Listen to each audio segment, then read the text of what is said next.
नमस्कार मैत्रिणींनो, सासूसून किचनमध्ये तुमचे स्वागत आहे। चला तर आपण इथं साहित्य पाहूया। इथं मी तांदूळ घेतलेले आहेत। या वाटीच्या मापाने 4 वाट्या तांदूळ घेतलेले आहेत। जुने तांदूळ घ्यायचे आहेत आपल्याला चकली करण्यासाठी। इथं जुने आणि जाड तांदळाचाच मी वापर केलेला आहे।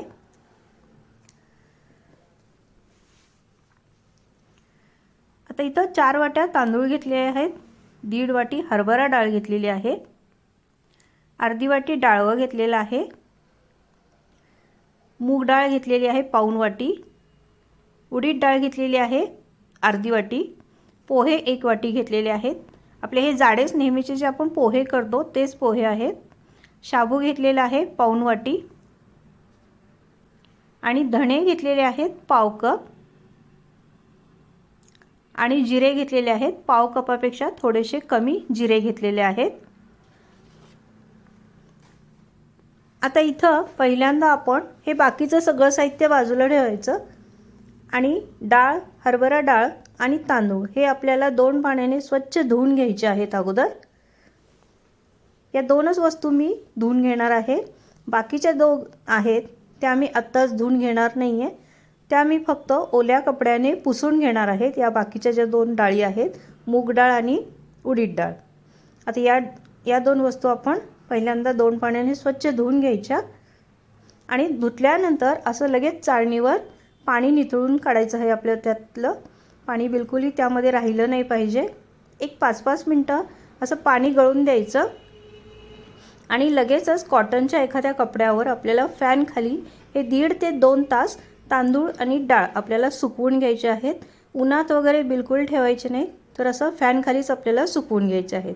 सुकल्यानंतर इथं आता आपण भाजणी तयार करून घेऊया, म्हणजे भाजून घेऊया। इथं पहिल्यांदा मी तांदूळ टाकून घेते। तांदूळ भाजून घेऊया।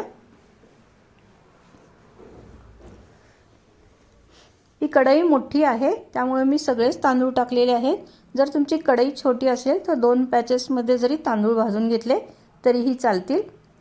आपल्याला इथं तांदळाचा कलर वगैरे चेंज बिलकुलही होऊन द्यायचा नाही आहे, तर चांगले क्रिस्पी झाले पाहिजे। त्यातलं मॉइश्चर जे आहे ते पूर्ण निघून गेलं पाहिजे।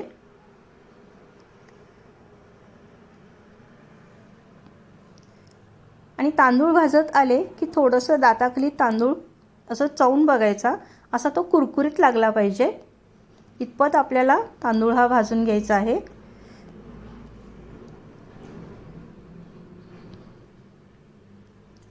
इथे तांदूळ भाजून झाले। आता आपण जी 1.5 वाटी हरभरा डाळ घेतली होती तीही स्वच्छ आपण धुवून सुकवून घेतलेली आहे। आता तीही आपण इथं मंद आचेवर भाजून घ्यायची आहेत। हे सगळ्या वस्तू आपल्याला मंद आचेवरच भाजून घ्यायच्या आहेत। थोडा वेळ लागतो पण मंद आचेवरच भाजायचे, म्हणजे त्या आतपर्यंत ते चांगले भाजले जातात।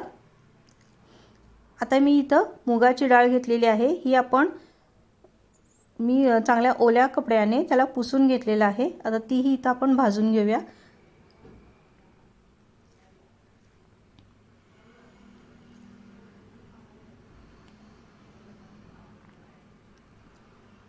आता इथं उडीद डाळ घेतलेली आहे। ही पण मी स्वच्छ पुसून घेतलेली आहे। ही पण आपल्याला मंद आचेवर छान भाजून घ्यायची आहे।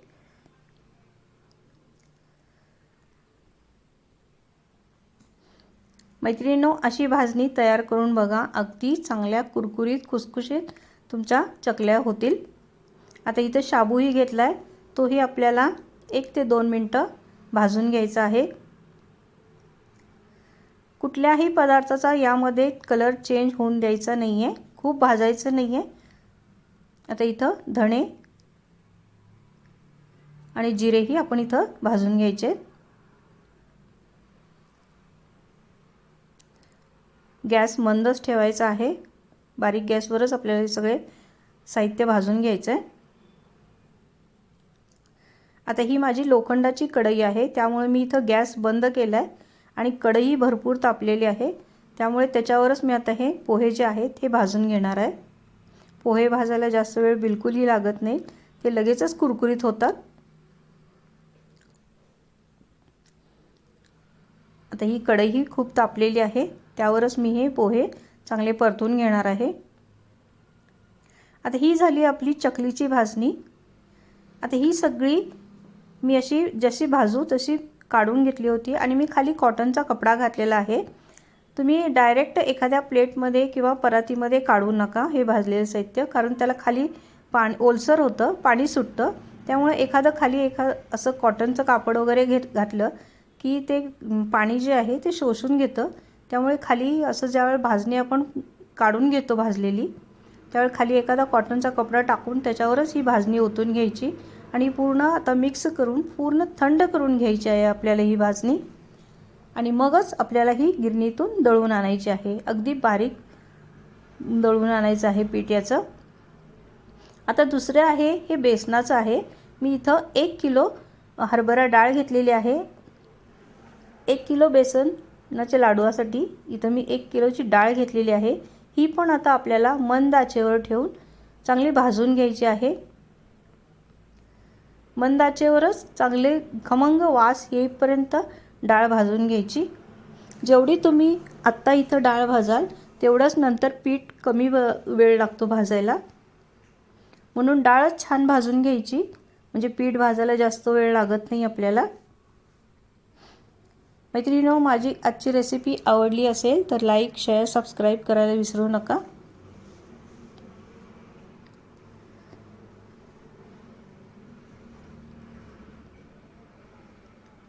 इथं पाहू शकता मला जवळपास 20 मिनिटं लागली ही पूर्ण सगळी डाळ मंद आचेवर भाजून घ्यायला.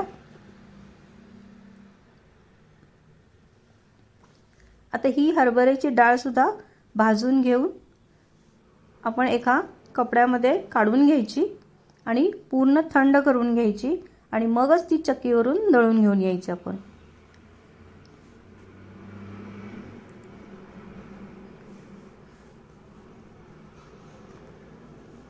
आता हे दोन्ही थंड करून घ्यायचं आहे. रेसिपी आवडली असेल तर एक लाईक द्यायला विसरू नका. धन्यवाद.